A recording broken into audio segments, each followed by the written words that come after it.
Assalamualaikum warahmatullahi wabarakatuh. Perkenalkan, nama saya Sri Putrianti Teki dari kelas 1B. Di sini saya akan membahas persalinan abnormal atau dikenal juga sebagai distosia. Adalah proses persalinan yang mengalami gangguan atau kesulitan sehingga tidak dapat berjalan secara normal atau spontan dan memerlukan intervensi atau bantuan medis untuk menyelesaikannya. Persalinan normal atau eutosia terjadi pada usia kehamilan cukup bulat setelah 37 minggu tanpa penyulitan dan dapat diselesaikan dengan tenaga itu sendiri.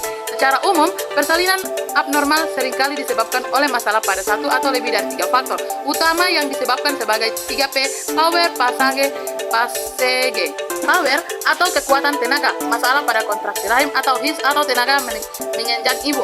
Interaksi uterus, kontraksi lemah, tidak efektif, kontraksi rahim tidak cukup kuat, tidak cukup sering atau tidak koordinasi dengan baik untuk membuka serviks atau mendorong bayi keluar. Ini adalah penyebab paling umum persalinan yang tidak maju atau patus lama. Yang kedua, kelelahan ibu. Persalinan yang terlalu panjang dapat menyebabkan ibu kelelahan sehingga mengurangi efektivitas tenaga mengenjang.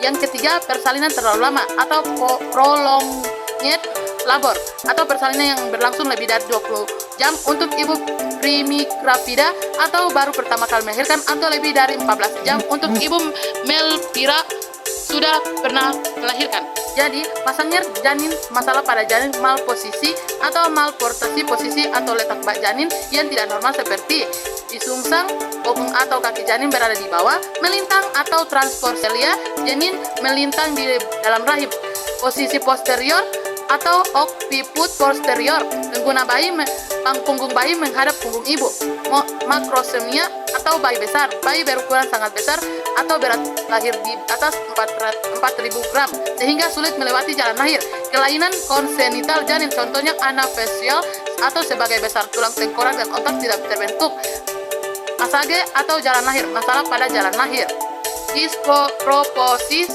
teranopsis atau CPD, ketidaksesuaian antara ukuran kepala janin dengan ukuran atau bentuk panggul ibu atau panggul sempit atau abnormal.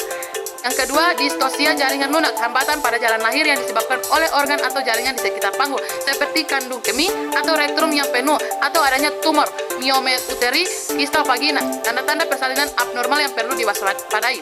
Yang pertama, persalinan tidak maju atau failure to process atau pembukaan serviks atau penurunan janin yang berlangsung lambat atau bahkan berhenti meskipun kontraksi sudah kuat atau pada fase aktif persalinan.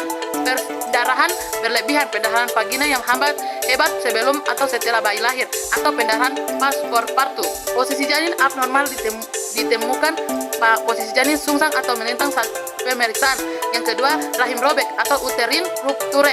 Robekan pada dinding rahim merupakan kondisi gawat atau darurat yang sangat berbahaya bagi ibu dan janin. Yang ketiga, gawat janin atau fetal distress, detak jantung janin menjadi tidak normal atau lambat cepat atau terlalu lambat yang menandakan janin kekurangan oksigen. Penanganan atau persalinan abnormal sangat bergantung pada penyebabnya, yang sangat bergantung pada dan mungkin melibatkan tindakan seperti pemberian obat untuk memperkuat kontraksi, pengguna alat bantu atau persep atau vakum, atau tindakan beda seperti operasi Sosion Cesar atau SC.